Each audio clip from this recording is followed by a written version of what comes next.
es el día en que venimos a despedir a nuestros hermanos tan atrozmente asesinados. Porque es la naturaleza del imperialismo la que bestializa a los hombres. Voy a hablarlo por mi patria, nuevamente, por un pequeño país que está bajo el imperio de la agresión y de la amenaza de una invasión militar. No de una invasión hipotética, sino una invasión real. ¿Qué venezolano honesto puede atreverse a pedir que bombardeen su patria, independientemente de su posición en relación con un gobierno? ¿Qué pasó en Uruguay?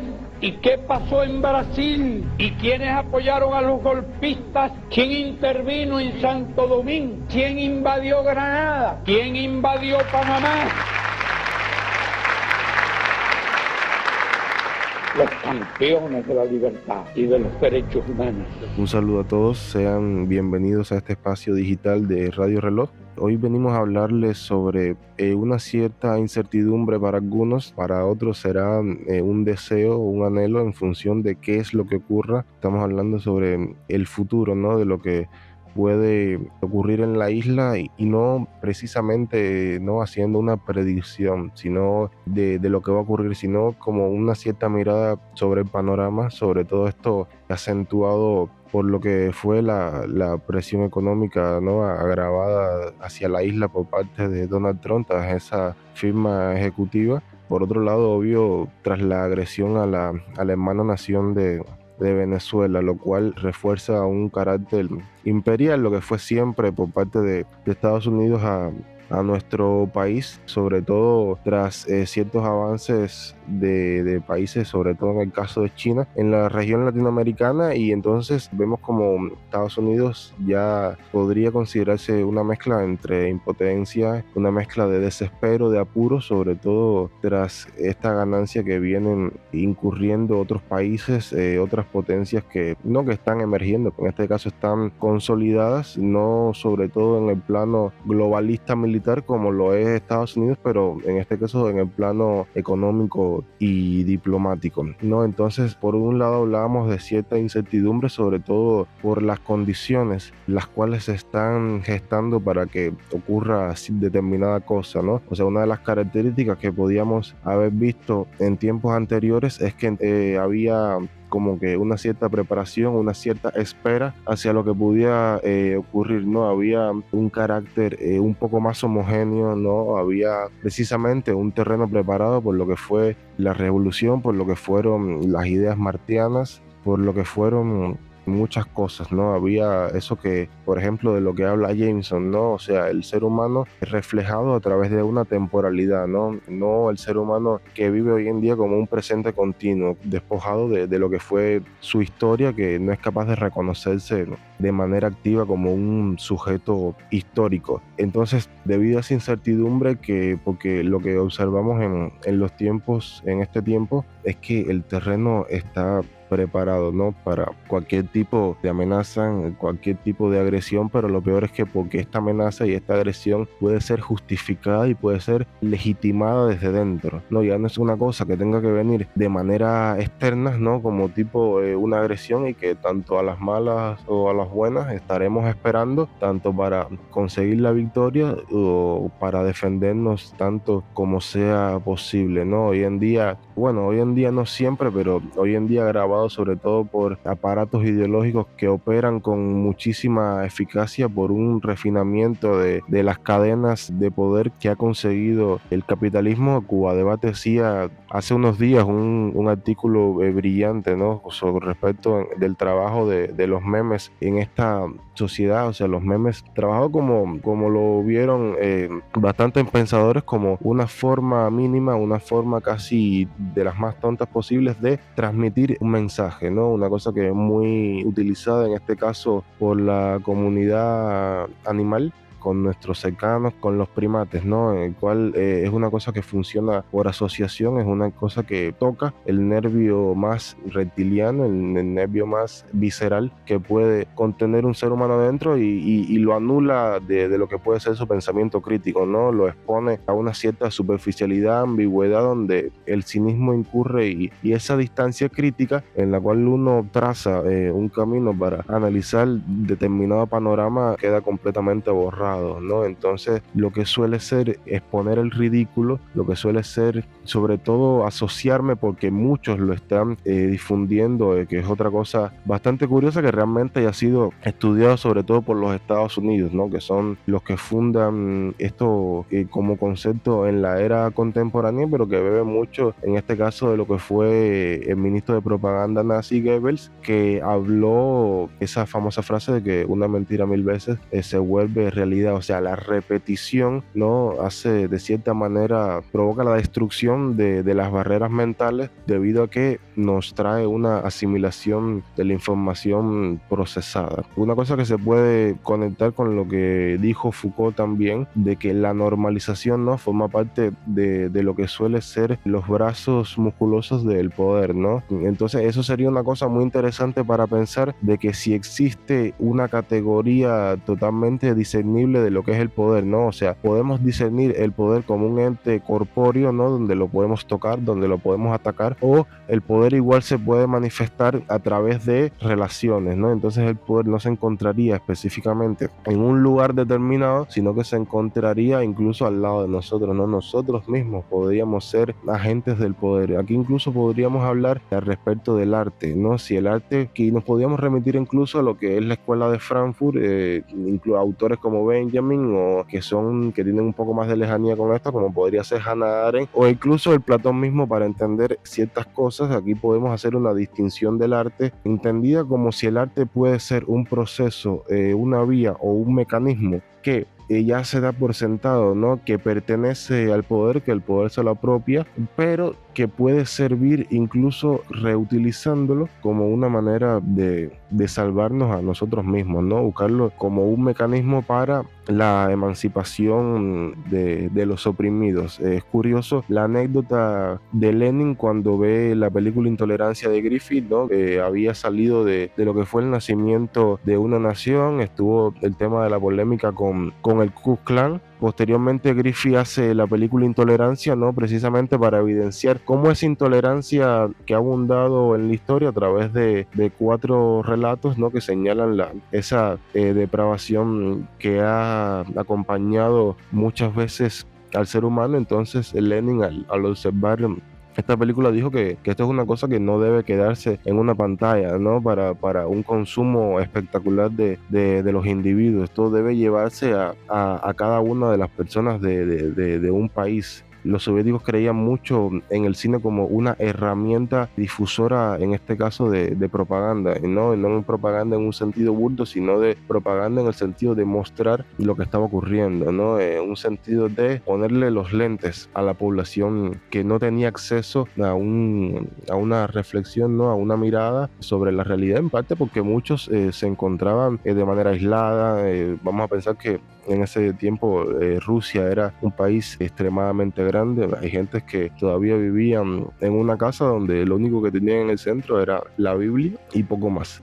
Entonces, mucho de lo que fue entonces este concepto de arte como una cosa que podría servir, ¿no? En este caso, Benjamin nos va a hablar, nos va a distinguir el tema del arte. Vamos a tocar el tema de los símbolos, ¿no? Y el tema de la alegoría. El símbolo entendido como un aspecto del arte que suele cerrar, un aspecto que no suele provocar una herida, ¿no? Esto lo vemos constantemente porque todo el tema de los símbolos suelen provocar no provoca un examen emocional en el individuo, ¿no? Sino que producen una cierta reacción que lo que hace es estimularlo, ¿no? Pero cuando abandona la pantalla con la cual le está observando la película, esa simbología, ¿no? Queda totalmente disuelta, ¿no? Que solo se vuelve a reactivar a través de lo que diría el filósofo David Hume, una idea, ¿no? Un recuerdo vago de lo que fue la impresión de aquella película, pero que al abandonarla ya pierde mucho su utilidad, ¿no? Entonces tenemos también el concepto de la alegoría, y en este caso la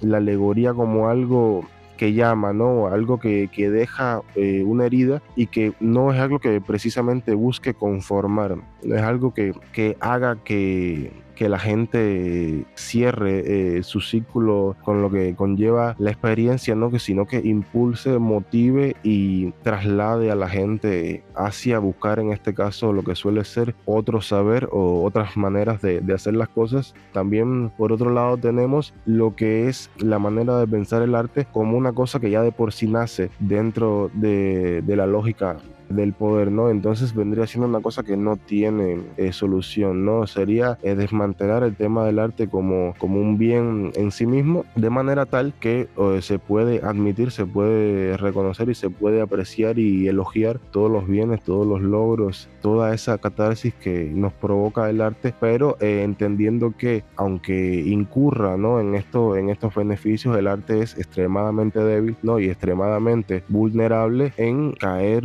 en lo que suele ser la instrumentalización. La instrumentalización por parte del poder, que al final lo único que va a conseguir en este caso es precisamente allanar un camino, ¿no? Lo que suele añadir el arte a los mecanismos de poder es la concepción estética, ¿no? Diría el crítico de literatura Eagleton que el poder se viene siendo la parte fálica, ¿no?, de lo que suele ser la realidad. Es rígido e imponente, y entonces se tiene que presentarlo de una manera femenina, ¿no? Y entonces ahí el arte busca esa manera, desde una manera dulce, desde una manera agradable, desde una manera cercana y totalmente familiar, ¿no? Lo cual, en las consecuencias y los aspectos que podemos encontrar, es el estrechamiento, ¿no?, de vínculos emocionales con ciertas figuras políticas, con ciertos discursos, con ciertos mecanismos, ¿no? Es extrema. Entonces es lo que vemos, ¿no? Por ejemplo, se ponen memes de que si el yategrama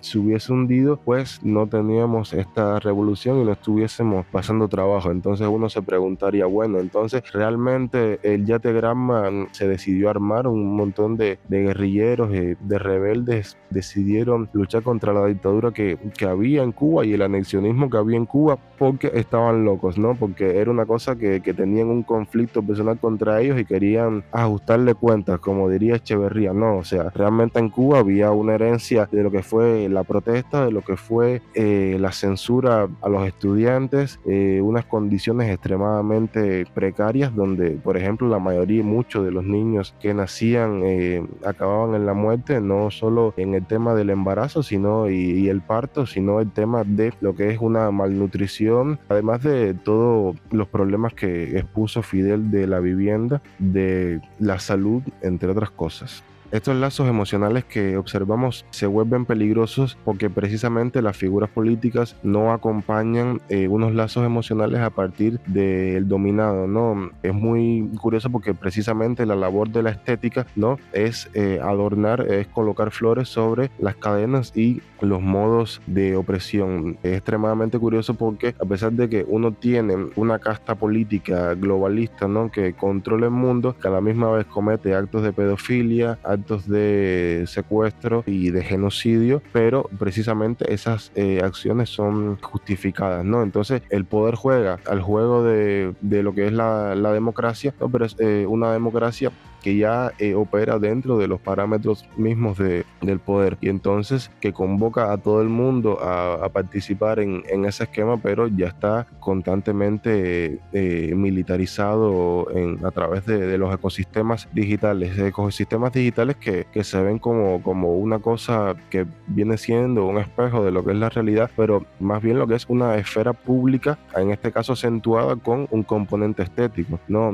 O sea, lo que no se puede hacer en la esfera pública porque es políticamente incorrecto, porque va contra la lógica y el sentido común, se consigue en este caso en lo que son las redes sociales, ¿no? Que en vez de, en este caso, ejercer, ¿no?, como poder de medios de comunicación, lo que hacen es tribalizar aún más y hacer que todos esos mecanismos se filtren de una manera más lógica, que se filtren de una manera más fácil.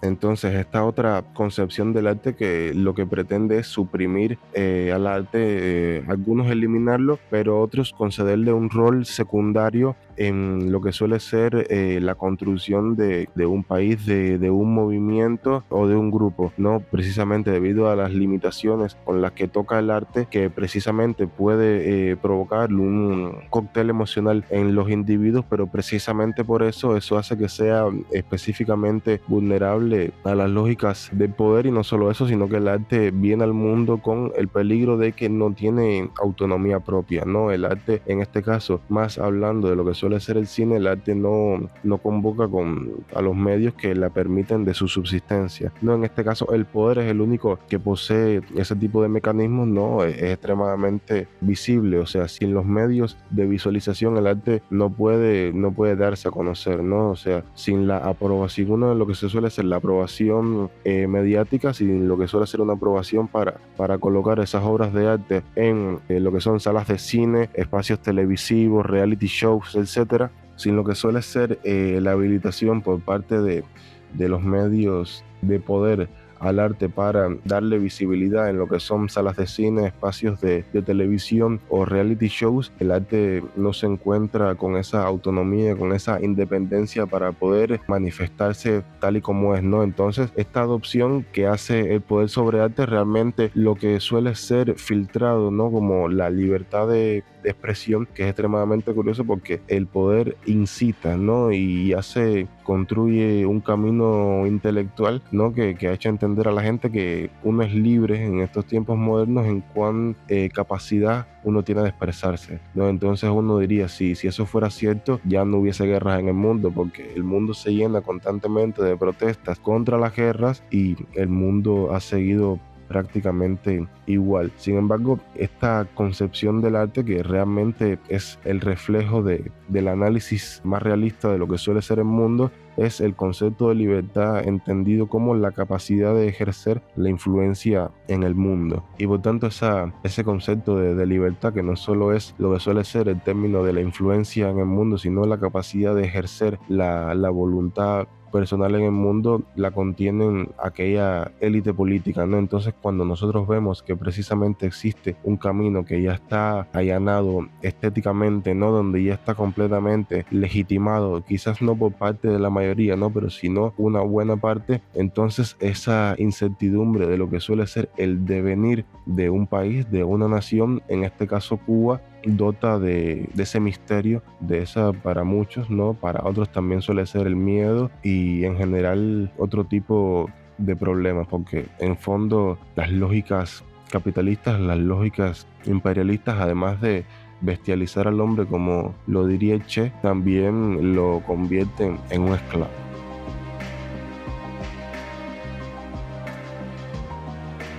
Y hoy a nuestro lado, que posiblemente se vuelva recurrente, ¿no? De igual manera, el destacado estudiante juvenil intelectual Gustavo García Soto. Resulta que aquí en Cuba, lamentablemente, después de que en el año 2018 se habilitara el servicio de Internet para todo el mundo, pues entró una avalancha gigantesca de información. Los algoritmos estaban ya preparados para que esa avalancha de información estuviera ya dosificada para el público cubano, con una serie de medios que se habían creado 2 o 3 años antes de que se habilitara el Internet por datos móviles. Cuando se habilitó el Internet por Wi-Fi, ya era una estrategia que venía trazada desde antes. Y entonces empezaron a utilizar en Cuba fórmulas que ya se habían utilizado en otros países y que estaba probado que funcionaban. De manera que, lo primero, se intentaba desprestigiar todo lo que tuviera carácter oficial. ¿Por qué? Porque en otros lugares es cierto que lo oficial generalmente, y como en todos los lugares del mundo, responde a los intereses del Estado o a los intereses de la clase que tenga el poder. Y entonces se trata de desprestigiar todo lo que sea oficial, o en todo caso restarle valor, banalizar todo y cuanto haga la parte oficial, ridiculizar todo lo que haga la parte oficial. Y eso, o también ridiculizar lo tradicional. Y eso fue una cosa que empezó de manera sutil, imitando muchas cosas que se hacen en otros países del mundo, con una cultura diferente a la cubana, pero que da resultado. ¿Por qué? Porque empieza como algo inocente, a lo que Atacarlo podría darte, aunque sea en defensa, aunque sea en una legítima defensa, y además después nos hemos dado cuenta que sí era necesario en parte atacar alguna de esas prácticas, pero bueno, inicialmente se ve como algo inocente y si lo atacas tú quedas como un extremista. Y a medida que va pasando el tiempo, ese contenido, aparentemente inofensivo, empieza a convertirse en un contenido más bien tóxico. Y como ya tú estás acostumbrado, lo vas incorporando en ti. Y decía Joseph Goebbels, que no creo que sea alguien a quien uno deba citar para demasiadas cosas, pero bueno, en esta frase la dijo él, que además era una voz autorizada en ese tema. Decía Goebbels que una mentira dicha muchas veces se convierte en verdad, y esa frase se puede extrapolar a lo de ahora. Cuando tú te acostumbras a emitir una serie de mensajes inicialmente o aparentemente inofensivos, tú vas creando en la persona una cierta predisposición con respecto a a quien tú ridiculizas en el mensaje. Y con el tiempo tú vas perdiendo el respeto. Y eso, además, el utilizar el meme en exceso, y no solo el meme, el contenido de burla, pero de burla burda, de burla superficial, va también simplificando la capacidad de pensamiento de las personas. Y eso en Cuba ha sucedido, se ha convertido en algo habitual. Porque además se ha perdido mucho la costumbre por el estudio de la historia. Porque en estos tiempos se ha demostrado que leer, tomarse el tiempo de leer, no es del agrado de la mayoría de la gente joven. Y entonces acuden más bien a contenidos o a creadores de contenido, por ejemplo, que les gusta informarse de la historia, pero no les gusta leer. Buscan creadores de contenido que les den que les transmitan ese conocimiento de forma rápida y atractiva. Y han surgido personajes en los últimos tiempos que se han dedicado pues a hacer materiales de historia, de videos y tal, en formatos cortos, o sea, en los formatos que se utilizan en la actualidad, con una narrativa bastante atractiva, pero que al mismo tiempo, donde utilizan datos históricos interesantes, introducen una serie de datos mendaces, donde colocan información falsa, donde utilizan el chisme histórico no comprobado para primero ganar en atractivo, y una vez que se convierten en una voz autorizada, entonces empiezan a hablar de otros temas y a politizar otros temas, y entonces ya cuando ya son vistos como una persona confiable, todo y cuanto digan va a ser incuestionado. ¿Por qué? Porque ellos en teoría se tomaron el trabajo de leer la historia y de interpretarla entonces tú puedas interpretarlo según lo que él te dice. O sea que en esencia tú no estás interpretando la historia, tú estás remitiendo la interpretación de la persona. Y eso es una práctica que en el mundo funciona de manera súper efectiva, y aquí en Cuba también está funcionando. Y lo que te expliqué con ese ejemplo se puede explicar en otros ejemplos de otros temas, no solamente de la historia, y que bueno, dan al traste con lo que ocurre ahora de la gente idiotizada con las redes sociales, que se creen todo lo que aparece y que carecen completamente de pensamiento crítico.